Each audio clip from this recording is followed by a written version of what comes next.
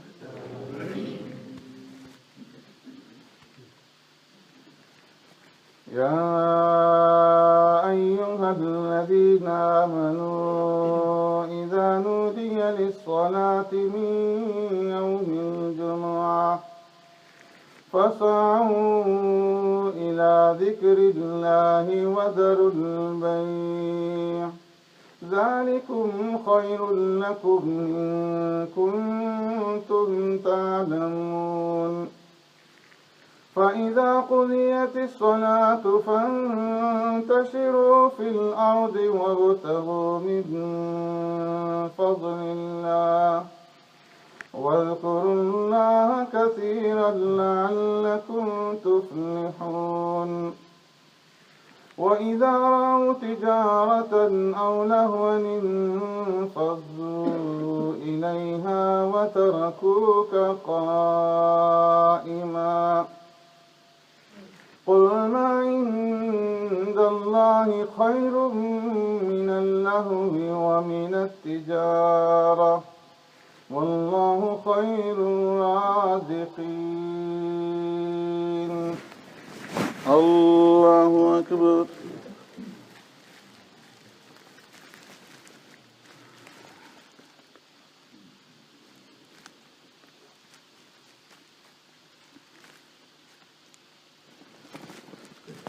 سمع الله لمن حمده الله أكبر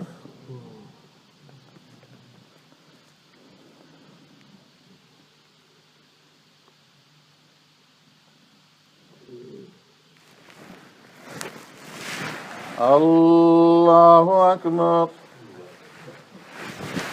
الله أكبر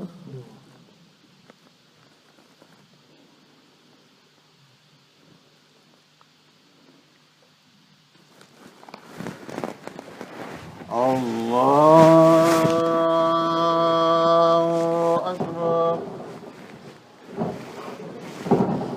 الحمد لله رب العالمين الرحمن الرحيم مالك يوم الدين إياك نعبد وإياك نستعين اهدنا الصراط المستقيم صراط الذين أنعمت عليهم غير المغضوب عليهم ولا الضالين يا أيتها النفس المطمئنة ارجعي إلى ربك راضية مرضية فادخلي في عبادي وادخلي جنتي الله أكبر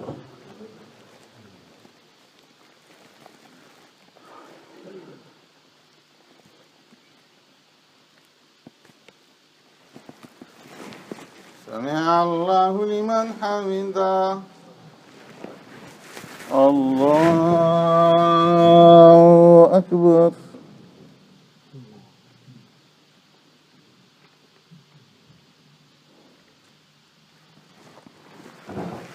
الله أكبر. الله أكبر.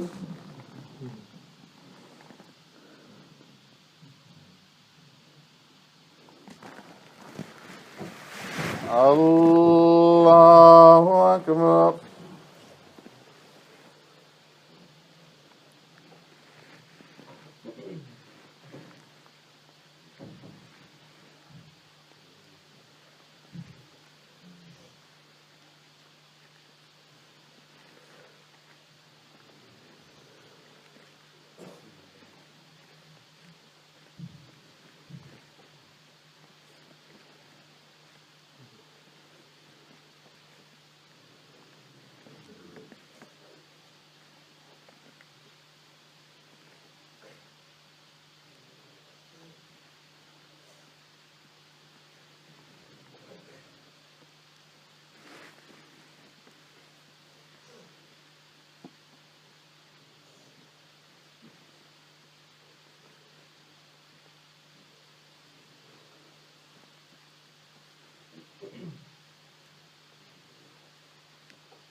السلام عليكم ورحمة الله.